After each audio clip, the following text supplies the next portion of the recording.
Hi, welcome back to a little bit of Calm and Crazy. My name is Jennifer, and today I am so excited to be able to share with you another Dollar Tree DIY. I love how this faux wood two-tier tray turned out.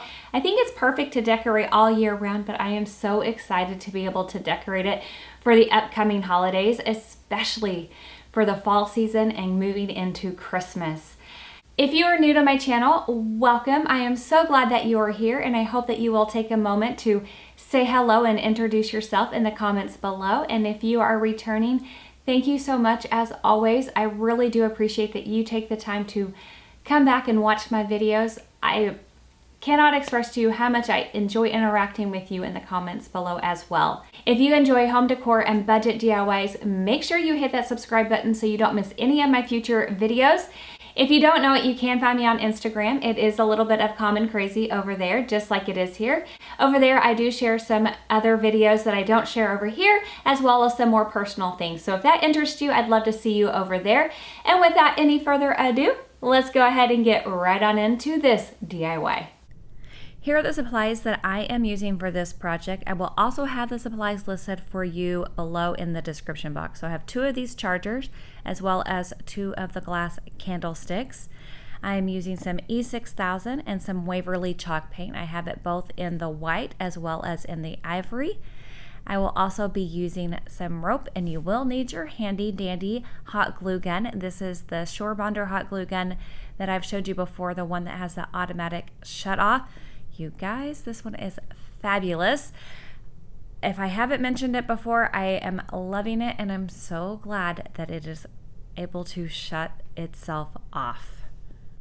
To start off with, I'm actually going to combine the 2 paints. The white was too white and the ivory was too yellow or too cream, and I wanted a combination of the 2. So combine the 2, and then I added some water to thin it out and mix that together. And then I brush those onto the chargers.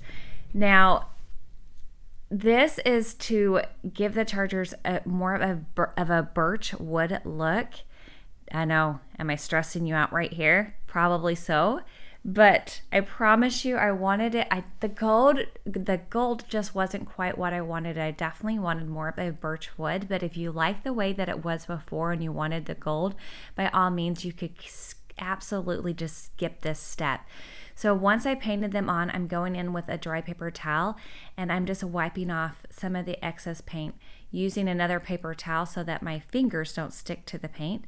And I just kind of go back and forth and do this a few times. I add more paint in the areas that I took off too much, and then I go back and I just keep going until I get to the color that I want. I do this to both of the chargers until I'm completely satisfied. I make sure that I even cover the sides of the charger, and then I set them aside and I let them dry.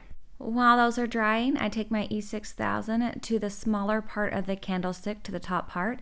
I add it to the rim of the candlestick, and then I flip the other candlestick on top of that, and I connect the 2, creating a little candlestick tower, and I let that set up. Once you've let your E6000 set up a couple hours at least, preferably even overnight, now you can go in with some rope and hot glue and start securing your rope to your candlesticks to cover them up. I'm starting in the center. I actually got this idea from Megan from Glue Guns and Roses. She created a couple of rope candlesticks doing this exact same thing. So take the hot glue around the center, secure your rope there, and then you can just start wrapping your rope around. It is absolutely easier, and Megan stresses this as well, to start from the center and then work towards the edge, and then you'll come back again and take care of the other side. So just wrap it around, and then I only had to do a 1 little dab of hot glue when there's a little bitty lip like halfway through. And then I didn't need hot glue again until I was finishing up the very last edge.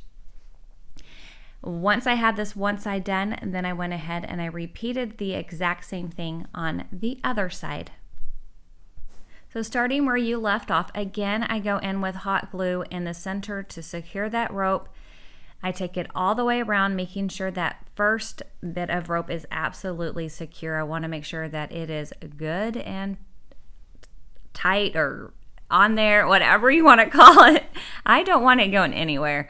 So I go with hot glue all the way around, and then I can just start wrapping after I have that first little bit of hot glue on there. And when I get to that little bitty lip, I do have to add a little bit more hot glue to make sure that it stays on with that little lip. And then I can just keep wrapping it around again. I kind of push it down, you see there, as I'm wrapping and holding it, and it will stay. This really seems to work out. The rope itself will hold itself in place, and you won't need to really worry about it again until you get to that very edge. And then I start going in with some more hot glue just on that last little edge to make sure that the rope stays where it needs to as I'm going around. And again, I'm pushing the rope exactly along flush with the glass so that it will be even. But you will see that I'm about to change this up because I realized that this isn't going to quite work in the end. As I cut my rope, I do cut it on an angle. I find that that helps it to blend in a little bit better and give it a smoother edge. So that is my one tip, is to cut your rope at an angle on your ends and then make sure that they are nice and secure down. So this is the one thing I would do before, is I realized that I probably needed a solid base. So I went in with some foam board, I cut out a circle, and then I cut within the circle so it would fit onto the bottom of my candlestick, and I am securing that with hot glue onto the bottom of my candlesticks. I'm doing that to both sides of my candlesticks with the hot glue, and then I have to go in with another piece of rope around the foam board to cover it up. And it would, of course, been so much easier to have gone ahead and done this in the first place. It just didn't occur to me that I would probably need more of a base in order to secure the candlesticks onto the charger. So that's what my job is to find all the mistakes beforehand so that you don't have to make them during. By adding the foam board before you even add the rope, you would just cover it with the rope like we originally did, and your process would be exactly the same. You would just wrap the rope around and then secure it once you finish it off by covering up that foam board, and you would not have to add this extra step that I am, and it would be that much easier. The glue that I'm using to secure them together is actually a 1-minute professional construction glue. It's super, super strong, but you could use a really high temp hot glue as well. To me, that's one of the best glues that I have found in order to secure it. So I am being super generous, adding a ton of glue onto the candlestick and placing it onto the charger and right into the center. And then I'm placing more hot glue onto the top of the candlestick around the edges to make sure that my edges are nice and secure, and then a ton of it into the center as well. And then placing the charger right on top of that. Again, trying to make sure that my charger is lined up and in the center so that everything is nice and even.